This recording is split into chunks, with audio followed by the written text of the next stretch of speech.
नमस्कार, आप देख रहे हैं 12 की बात। बुलेटिन की शुरुआत करेंगे बड़ी खबर के साथ। कनाडा के आरोपों के बाद भारत सरकार अब सख्त हो गई है। उच्चायुक्त और राजनयिकों को वापस बुलाया गया है।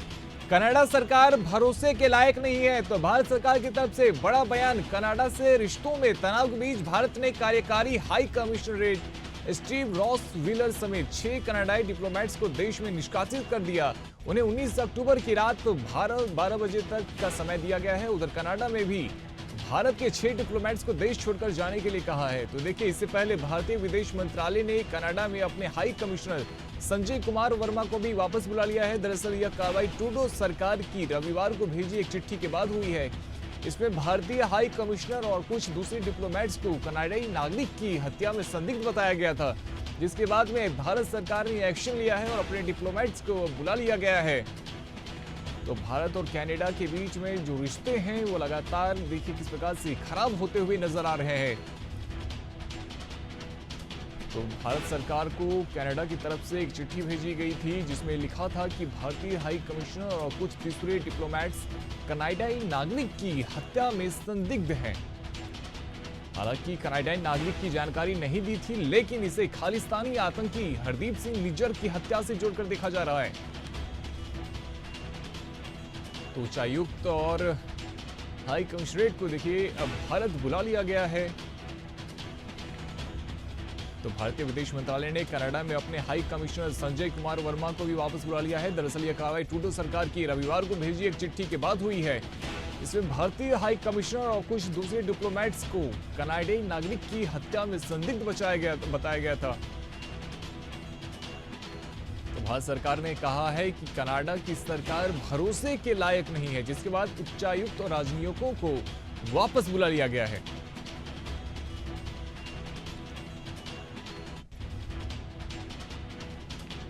तो बड़ी खबर आपको दे रहे हैं, लगातार कनाडा और भारत के संबंधों में खटास नजर आ रही है।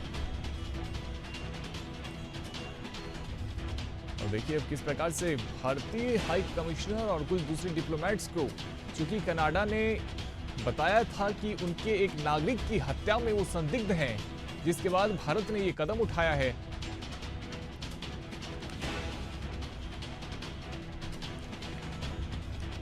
तो बड़ी खबर आपको बता रहे हैं, कनाडा से रिश्तों में तनाव के बीच भारत ने कार्यकारी high commissioner Steve Ross wheeler समेत 6 कनाडाई डिप्लोमेट्स को देश से निष्कासित कर दिया है। उन्हें 19 अक्टूबर की रात 12 बजे तक का समय दिया गया है। उधर कनाडा ने भी भारत के 6 डिप्लोमेट्स को देश छोड़कर जाने के लिए कहा है।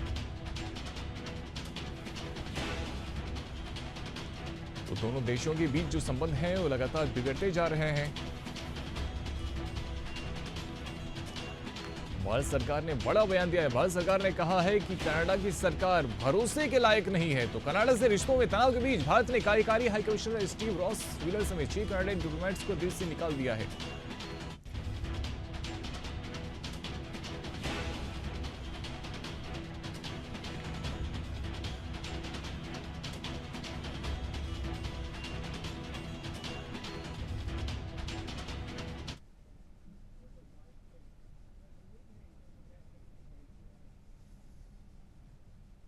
None of us want to be in this situation. This is not a choice that Canada made to create a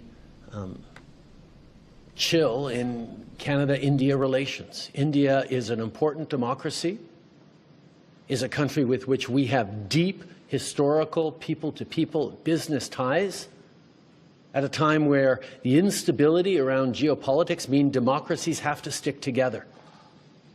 That is why when we started to understand through intelligence agencies that India was possibly, if not probably, behind Nijjar's killing, the killing of a Canadian on Canadian soil last summer. I have strongly protested with the Canadian High Commission here. Such courts or such gathering is not helpful at all. It undermines, and we have strongly taken it up with them and told them to take action as appropriate in the matter. जिनकी चवन्नी की हैसियत नहीं है, वो चन्नी में आज आतंकवादी समर्थक आत्मा जाग गई है। और ये आत्मा ऐसे नहीं जागी है, इसमें कांग्रेस का आशीर्वाद उनको है। ये जो विदेशी चंदा और खासतौर से कनाडा के लोगों के द्वारा जो आतंकी गतिविधियों के लिए दिए जाने वाला चंदा है, उसकी चाह बोल रही है। ये चन्नी की चाह जो है, ये चंदे की चाह है। ये इनकी बोली जो है, ये निश्चित रूप में ये अमृतवाणी जो निकल रही है अमृतपाल के बारे में, वो इनके मन की वो ठीस है जिसमें कनाडा के तमाम लोगों ने मिलके यही बोलते थे कि आम आदमी पार्टी पर आरोप लगाते थे। देखिए, बहुत चिंता की बात है जब 6 डिप्लोमेट्स को भेजा जाता है, कोई भी कंट्री भेजता है, तो इसका पता चलता है कि उस कंट्री के साथ हमारे रिश्ते ठीक नहीं हैं। कनाडा के साथ तो हमारे रिश्ते बहुत अच्छे रहे हैं। आज इस हद तक हमारे रिश्ते खराब हो गए कि 6 डिप्लोमेट्स को भेजना पड़ रहा है। तो भारतीय जनता पार्टी जो कहती थी पूरी दुनिया में डंका बज रहा है मोदी साहब का, क्या ये वही डंका है? आहिस्ता आहिस्ता प्रधानमंत्री ने भारत की स्थिति दुनिया में ये कर दी है कि आज हमारी इज्जत दिन ब दिन घटती जा रही है। और कनाडा के अंदर जो कुछ हुआ है, ये उसकी बड़ा सबूत है। तो देखिए किस प्रकार से भारत और कनाडा के बीच जो संबंध हैं वो लगातार खराब होते हुए दिख रहे हैं। हमारे साथ ज्यादा जानकारी के लिए पूर्व राजनयिक मोहम्मद अमीन साहब जुड़ रहे हैं। मोहम्मद अमीन साहब, स्वागत है आपका। देखिए, भारत और कनाडा के बीच जो संबंध हैं वो लगातार खराब होते हुए दिख रहे हैं और अब नौबत यहां आ गई है कि एक दूसरे के डिप्लोमेट्स को भी वापस भेजा जा रहा है। रोहित जी, सबसे बड़ा सवाल इस बात का है कि जो हमारे डिप्लोमेटिक रिलेशंस होते हैं वो उनके कंट्रीज के और हमारे कंट्रीज के रिश्तों पर डिपेंड करते हैं। जब किसी का विश्वास उठ जाएगा हमारे कंट्री की सरकार के ऊपर, हमारे अधिकारियों के ऊपर, और वो अपनी बात करेंगे, तो इसलिए उसका जवाब देना टिट फॉर टैट है। अब ये हमारा कंट्री जो इंडिया है, ये 1962 और 65 का कंट्री नहीं है, न 72-75 का कंट्री है। आज ये 2024 का है और इसकी जो लीडरशिप है पिछले 10 सालों से 2014 से लेकर स्टार्ट हुई है, जो लीडरशिप ये कहती है कि टिट फॉर टैट। हम पहले वेस्ट को देखा करते थे, यानी हम पश्चिमी देशों को देखते थे, उनमें अमेरिका नंबर 1 था। इधर याद करते थे ईस्ट में तो चाइना दिखता था और रशिया दिखता था। आज आप देखेंगे कि भारत की स्थिति मोदी जी ने यहाँ पर लाके खड़ी कर दी है। कहाँ पर? कि आज अमेरिका चाइना के बाद इंडिया गिना जाता है, चाहे वो आर्थिक स्तर पे हो, चाहे सैनिक शक्ति के मामले में हो, चाहे अपनी बड़ाई के ऊपर हो। कभी भी देखिए G20 में भी ये साबित कर दिया जो हमारे कंट्री में हुआ कि सारे देशों ने, और चाहे वो G7 हो, G20 हो, सभी में इस बात को देखने को मिला है कि हमारा अपर हैंड है और हमारे मोदी जी दबने वाले नहीं है। और उन्होंने अपने चाइना तक को मात दी है, अभी गलवान घाटी में जो हुआ था उसके लिए भी। और अब इस तरह से रिश्ते नहीं रखे जाते। अगर आप हमसे झुक के मिलेंगे, शराफत से मिलेंगे, तो हम उसका जवाब शराफत से देंगे। अगर हमारे साथ हमारे जो डिप्लोमेट्स हैं, और कभी भी डिप्लोमेट्स का कोई करियर उठा के देख लीजिए, कोई भी डिप्लोमेट्स हो, पूरी दुनिया में हमारे डिप्लोमेट्स हैं, उन लोगों के भी होते हैं, लेकिन हमारे देश के कभी भी इस तरह की न तो गद्दारी की है, न किसी इन्वॉल्वमेंट में शामिल रहे हैं। अगर इस तरह का आरोप लगाएंगे, किसी एक आतंकवादी की हत्या किसी वजह से, ग्रुप की वजह से कनाडा में हुई, तो उसका निज्जर की हत्या से हमारे देश के डिप्लोमेट से क्या लेना देना? कोई सवाल ही नहीं उठता। डिप्लोमेट जितने होते हैं अपने कैरियर में अलग होते हैं, टॉपर होते हैं अपने बैच के, उनको छोटी मोटी बातों में नहीं देखिए, अभी आप G20 का जिक्र कर रहे थे। भारत ने जब G20 ऑर्गेनाइज किया था तो उसमें भी ट्रूडो की नाराजगी सामने आई थी। आखिर वजह क्या है कि लगातार जस्टिन ट्रूडो भारत के साथ कनाडा के संबंध को खराब करने पे तुले हुए हैं? नहीं, इसके पीछे रोहित जी, इसके पीछे आप जाइए तो इसका बैकग्राउंड क्या है। बैकग्राउंड ये है कि आज जस्टिन ट्रूडो ने अपनी वहां पर मान्यता खो दी है। जिस तरह से वहां पर पॉपुलर थे और इनके फादर थे, लेकिन अब इन्होंने अपनी पॉपुलरिटी खो दी है। वहां पर इलेक्शन होने वाले हैं, इसलिए अपनी खींच मिटाने के लिए इन्होंने इस तरह की बातें की है, हमारे इन्वॉल्व किया है।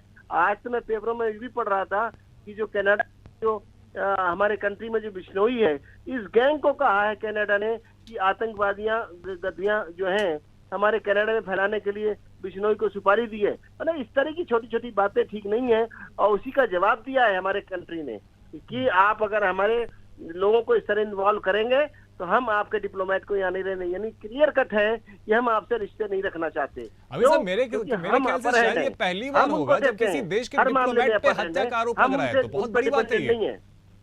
बिल्कुल अमित साहब, लेकिन शायद ये पहली बार होगा जब किसी देश के डिप्लोमेट के ऊपर में किसी नागरिक की हत्या में संलिप्तता बताई जा रही है। ये उनकी दिमागी तवाजुन का खराबी है। दूसरे टोड़ों को उन्होंने इस तरह से हमारे फॉरेन सर्विस के आदमी को इन्वॉल्व किया है, जो कि कभी हो ही नहीं सकता, हम सोच भी नहीं सकते। डिप्लोमेट के कैरेक्टर में नहीं होता इस तरह की बातें इन्वॉल्वमेंट के लिए। उस तरह से उन्होंने हमारे एक हाई कमिश्नर राहुल वर्मा जी के ऊपर किया है। वर्मा जी के ऊपर इस तरह चार्ज लगाना ठीक नहीं है, इसीलिए इनके 6 डिप्लोमेट को एक्सपेल कर दिया और उनको बुला के वार्निंग दी और अपने डिप्लोमेट को बुला लिया। यही है, इसे हम मिशन बंद करना चाहते हैं। ये एक संकेत है, अगर आप सही तरीके से नहीं चलेंगे हम मिशन को बंद कर देंगे, हमें कोई आवश्यकता नहीं है। कनाडा को हमारे देश की आवश्यकता है। आज हमारा देश परिस्थितियों में बिल्कुल अलग है, हमारे देश की सोच अलग है। आपने देखा ईरान के ऊपर सैंक्शन लगाई, रशिया के ऊपर सैंक्शन लगाई, लेकिन भारत ने उनसे रिश्ते नहीं अलग किए, उनसे पेट्रोल भी लिया और ऑयल भी लिया और बात भी की और अपर हैंड रखा। आज देखिए कितनी बड़ी बात है हमारे देश के लिए और ऊंचाई की बात है कि आप देखिए कि रशिया और यूक्रेन भी और इवन ईरान के एम्बेसडर भी देश में कह रहे हैं कि आप हमसे जो है हमारी वार्ता करा दीजिए और देश में शांति कराइए, हमारा जो झगड़ा है बंद कराइए। बताइए आज कहाँ जा रहा है हमारा देश। और वेस्ट में देखिए बाकी देशों के साथ में भारत के संबंध अच्छे हैं, लेकिन कनाडा के साथ में लगातार रिश्ते खराब हो रहे हैं। फिर चाहे वो इससे पहले हमने देखा था किस प्रकार से खालिस्तानी गतिविधि जो है उसको भी ट्रूडो समर्थन देते हुए दिखे। देशों में कई जगहों पे ऑर्गेनाइज किए गए एंटी इंडिया रैलीज देखी हमने। तो लगातार जो है कनाडा ने एक रुख बना लिया है कि वो एंटी इंडिया रहेंगे। ये कोई आज से नहीं है। कनाडा के टाइम में याद होगा हमारा जो कनिष्ठा विमान की दुर्घटना हुई थी, उस वक्त भी इन्होंने आरोपियों को छोड़ दिया था। और आप ये देखेंगे अभी भी हमारे जो दई स्वामी लंदन के हाई कमिश्नर उनके गुरुद्वारे में गए थे तो वहां भी आतंकवादियों ने उनको रोका था अंदर आने से। मतलब क्या तरीका है। इंग्लैंड में भी यही हाल हो रहा है, यही कनाडा में हो रहा है। इस तरह की गतिविधियां बर्दाश्त नहीं की जाएंगी। और उसके पीछे मैं कहता हूं कि मैं समझता हूं कि शायद डिप्लोमेसी में हो सकता है कि अमेरिका का भी हाथ हो, जो इस तरह की हवाएं दी जा रही हैं। वरना हमारे देश के जो नागरिक हैं, हमारे देश के जो लोग हैं, कभी भी पूरी विश्व में जो है कभी कोई गलत काम नहीं करते। ये जस्टिस ट्रूडो जस्टिफाई करना चाहते हैं कि वो आतंकवादियों को रखेंगे और हम उनके साथ अच्छे रिश्ते रखेंगे, ये हो नहीं सकता। अभी साहब देखिए निज्जर की हत्या की जहां तक बात होती है तो कनाडा ने कहा था कि 5 आइज में इसकी जांच हो रही है। भारत ने कहा भी था कि यदि आपके पास में भारत के खिलाफ कोई सबूत है तो आप हमें वो दीजिए। कनाडा ने वो भी नहीं दिया था और अब सीधा राजनयिक पे उन्होंने कहीं ना कहीं सीधे हमला बोला है। देखिए कहने को रोहित जी किसी को भी कुछ ब्लेम लगाया जा सकता है, बट डॉक्यूमेंट्री प्रूफ चाहिए। डॉक्यूमेंट्री प्रूफ तो आज तक दे नहीं पाया कनाडा।